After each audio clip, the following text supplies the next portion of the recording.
दोस्तों ये सीना खुला है, AK-47 से भून डालो मुझे, कसम खुदा की बिल्कुल तकलीफ नहीं होगी, लेकिन जब मेरे हुजूर की शान में गुस्ताखी होती है रूह छलनी हो जाती है, मेरी रूह छलनी हो जाती है।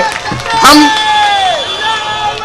मेरे अजीज दोस्तों, हम अपनी जिंदगी में सबसे ज्यादा अगर मोहब्बत करते हैं अपने माँ बाप से ज्यादा, अपनी बहन भाई से ज्यादा, बीवी बच्चों से ज्यादा, तो अपने नबी हजरत मोहम्मद मुस्तफा सल्लल्लाहु अलैहि वसल्लम से करते हैं। मुरादाबाद, हाशिमपुरा, मलियाना, भागलपुर, अलीगढ़, अहमदाबाद, इन दंगों को किस तरह बुलाया जा सकता है? सदियां गुजर गई इमाम हुसैन की शहादत को, सदियां गुजर गई इमाम हुसैन की शहादत को, हमने यजीद को माफ नहीं करा, तो चंद सालों में आज के यजीद को किस तरह माफ करेंगे? जुल्म फिर जुल्म है, बढ़ता है तो मिट जाता है। जुल्म फिर जुल्म है, बढ़ता है तो मिट जाता है। खून फिर खून है, गिरता है तो जम जाएगा। असदुद्दीन ओवैसी साहब किसी एक कौम के आदमी नहीं है, किसी एक कौम के लीडर नहीं है, सबकी बात कर रहे हैं, किसी कम्युनिटी के खिलाफ नहीं है, किसी मजहब के खिलाफ नहीं है। मिलजुल के रहो भाई, मिलजुल के रहो, प्यार से रहो। और ये जो नफरत फैला रहे हैं उनको एक शेर कहकर अपनी बात खत्म करूंगा कि ये सफर चंद मीलों में मत बांटिए, ये सफर चंद मीलों में मत बांटिए। कौम को अब कबीले में मत बांटिए, कौम को अब कबीले में मत बांटिए। एक नदी की तरह है हमारा वतन, एक नदी की तरह है हमारा वतन, इसे तालाब झीलों में मत बांटिए, तालाब झीलों में मत बांटिए। मैं हमारे अगले वक्ता जनाब गुजरात प्रदेश के प्रवक्ता जनाब इशरत साहिब से गुजारिश करूंगा कि आए और अपना समाप्त फरमाए। वक्त की किल्लत को ध्यान में रखते हो प्लीज इशरत साहब। शुरू अल्लाह के नाम से जो बड़ा मेहरबान निहायत रहम करने वाला है। जुल्म फिर जुल्म है, बढ़ता है तो मिट जाता है। जुल्म फिर जुल्म है, बढ़ता है तो मिट जाता है। खून फिर खून है, गिरता है तो जम जाएगा। स्टेज पर तशरीफ फरमा मेरे बुजुर्गों, मेरे दोस्तों, MIM के तमाम मेरे साथियों और जिम्मेदार लोगों, इलेक्शन आ रहा है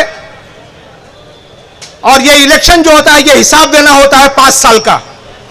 5 साल का हिसाब देना होता है कि 5 साल तुमने क्या किया। तो आपके सामने बहुत सारे जुम्मन आएंगे, तरह तरह की बातें करेंगे।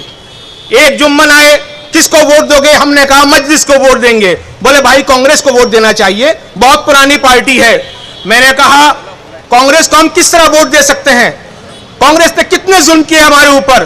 तो कहने लगे कि भाई बहुत पुरानी बात हो गई, बहुत पुरानी बात हो गई, अब उन बातों को भूल जाना चाहिए, कांग्रेस को वोट देना चाहिए।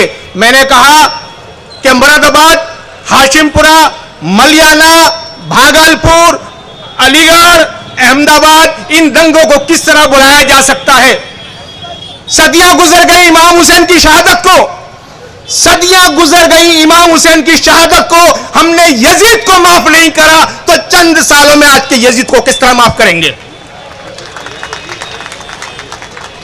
अजीज साथियों, जब हम कोई सामान लेने जाते हैं तो देखते हैं कि उस सामान की ड्यूरेबिलिटी क्या है, उसकी हिस्ट्री क्या है, वो कितना टिकाऊ है, कितना मजबूत है। लेकिन जब हम वोट डालने जाते हैं तो हम कभी बिरादरी के नाम पर, कभी मजहब के नाम पर, कभी इलाके के नाम पर बढ़ जाते हैं। याद कीजिए कांग्रेस का जमाना, याद कीजिए कांग्रेस का जमाना कि जब छोटी छोटी बात पर पुलिस आती थी, जब पुलिस आती थी तो नहीं पूछती थी कि तुम देवबंदी हो या बरेलवी हो, वो नहीं पूछती थी तुम शिया हो या सुन्नी हो, वो नहीं पूछती थी तुम अहले हदीस हो या अहले कुरान हो, वो सिर्फ ये पूछती थी तुम कौन हो, मुस्लिम हो या नॉन मुस्लिम हो, और मुसलमान हो तो गोली खाने को तैयार हो जाओ। वो जमाना हमने कांग्रेस का देखा है। फिर क्या हम उस जालिम को फिर लाएंगे? इसके अलावा दूसरी एक पार्टी की बात चली, कल मुझे इंटरव्यू में कहा कि एक पार्टी और आई है। अरे मैंने कहा अल्लाह ने हमको हाकिम बनने को भेजा था, हम झाड़ू नहीं लगाएंगे। हमने देख लिया उसको कि जब NRC CA का मसला था केजरीवाल खामोश था, जब कोरोना का मसला आया तो केजरीवाल साहब ने तबलीगी जमात पर, मरकज पर साफ साफ पर इल्जाम लगाया। जब दिल्ली में दंगे हुए, कत्लेआम हुआ, तो उस वक्त केजरीवाल राजघाट पे जाके बैठ गए। जो शख्स कहता हो कि भाई मेरा तो खानदानी जो है जनसंघी है, मेरा तो खानदानी जनसंघी है, तो मैं किस तरह से अपनी बात, मेरा खानदान जनसंघी है तो हम किस तरह से आरएसएस के छोटे रिचार्ज को वोट दे सकते हैं। फिर इसी तरह से मैं आपको बताना चाहता हूं, बीजेपी पार्टी जिसने इलेक्शन से पहले कहा था कि हम काला धन लाएंगे, हम दाऊद को लाएंगे, दाऊद को तो लाए नहीं, चीते लेके आ गए नामीबिया से, और चीते लेके आ गए। रामदेव कहते थे कि भाई हम महंगाई कम करेंगे, पेट्रोल 30 रुपए लीटर करेंगे, लेकिन कुछ नहीं हुआ। मेरे भाइयों, जब कुछ नहीं हुआ तो इन्होंने क्या किया कि नफरत का चूल्हा जलाया, सियासत की रोटियां सेकी, कभी हिजाब के नाम पर, कभी कश्मीर फाइल के नाम पर, और सबसे लास्ट में आके हुजूर पाक की शान में गुस्ताखी।